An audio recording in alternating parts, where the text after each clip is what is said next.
जैन साथियों, भाई आप लोग जो पूछ रहे थे रेलीगेट के बारे में, तो भाई मैं आप लोगों को 2-3 चीज़ बता देता हूँ कि रेलीगेट बंदा किस कारण से होता है और किस-किस चीज़ों के लिए बंदा रेलीगेट होता है और रेलीगेट होने के बाद क्या करता है, ठीक है?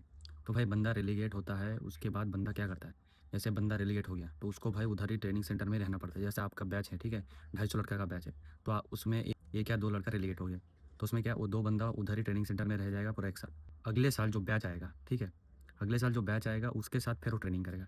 जैसे आप पकड़ लो कि आप 15 हफ्ता बाद या 20 हफ्ते बाद आपका रेलीगेट हुए, ठीक है? मतलब अगर पैर टूट गया या कुछ हो गया, मोच वगैरह आ गया, तो आप ट्रेनिंग नहीं कर सकते, तो आपको डॉक्टर ने रेलीगेट कर दिया।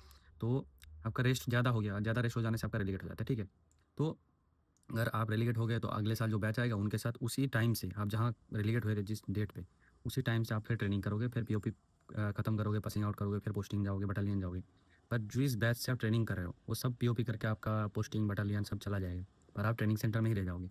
और रेलीगेट होने का कारण भाई कुछ है, जैसे बंदा दौड़ते दौड़ते पैर में मोच आ गया, हमारे टाइम में एक बंदे का पैर टूट गया था, तो इसीलिए बंदा रेलीगेट हुआ, ठीक है? तो उस टाइम में दौड़ नहीं सकता, तो उसका हो गया, वो फिर दूसरा साल ट्रेनिंग करके फिर अपना पोस्टिंग वगैरह बटालियन वगैरह चला गया। हमारा एक दोस्त था, हमारे साथ नहीं कर पाया था। और दूसरी मैं एक चीज़ आप लोगों को सजेस्ट करूँगा कि भाई ट्रेनिंग सेंटर जाने के बाद आप जितना कम हॉस्पिटल का चक्कर काटोगे, आप लोगों के लिए उतना ही अच्छा है, जितना कम।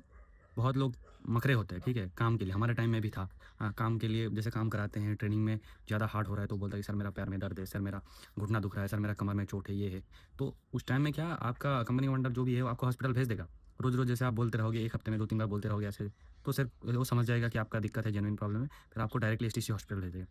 ठीक है? नॉर्मली चेकअप होगा पहले, फिर बाद में जब डॉक्टर चेक करेगा, अगर डॉक्टर ने लिख के दे दिया कि बंदा नहीं कर सकता, तो भाई आप रेलीगेट हो गए, ठीक है?